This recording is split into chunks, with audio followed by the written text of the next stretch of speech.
This and that is the new 2025 Porsche 911. So what's new about it? Well, in short, a lot of evolution, but some big-time revolution as well. Porsche is announcing only two versions at first, the base Carrera and then the GTS, which has traditionally been one of the later introduced variants. Porsche is changing up the order because the GTS is popular. Apparently, when customers have a choice between Carrera S and GTS, well, they're getting the GTS, so Porsche figures might as well bring it forward. But there's an intrinsic new element about the GTS that makes it worth coming out from the get-go. It has an all-new engine, and it's a hybrid. Dubbed the T-Hybrid, this absolutely does not turn the 911 into a Prius. It's also totally different from the E-Hybrid plugins available in other Porsches. It's all new. It also cannot run using its electric motor alone. It's there to assist the new 3.6-liter Boxer 6, but that's not the only electric element. The new enormous turbocharger features its own electric motor that virtually eliminates turbo lag, among other benefits. Now, total system output is 532 horsepower and 449 pound-feet of torque. And I rode along for a hot lap in the GTS, and I tell you, there's nothing remotely hybrid feeling about the thing. As for the standard Carrera, it's still powered by a 3-liter Boxer 6, but with new turbos derived from the old GTS and an intercooler from the turbo. There's no electric anything. Output stands at 388 horsepower and 331 pound-feet of torque.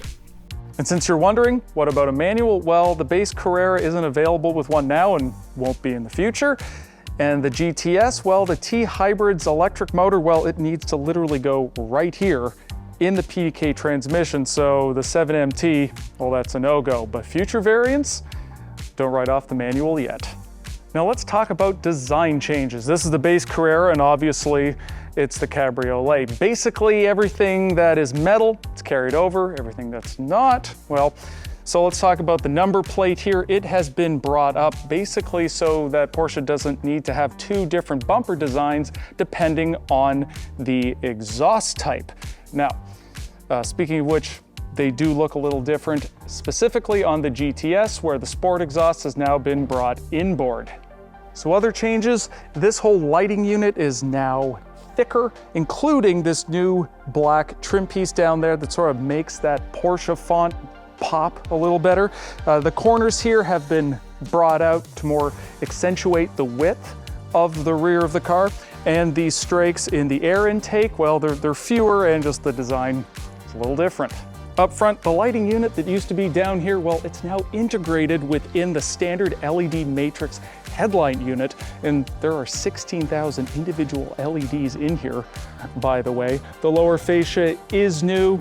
Specifically, this painted bit now extends lower, and this horizontal piece, it's new. But it is the GTS that is quite obviously different. These active louvers open and close based on aerodynamic and cooling demands, and frankly, you can't miss them. The interior sees a start button for the first time, but don't worry, it's still on the left side.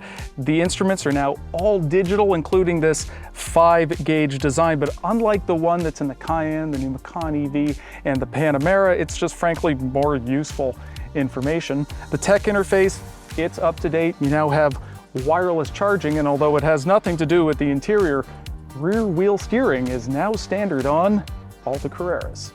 So this new 992.2 generation debuts this fall with the Carrera, with the GTS following just a little later in the winter.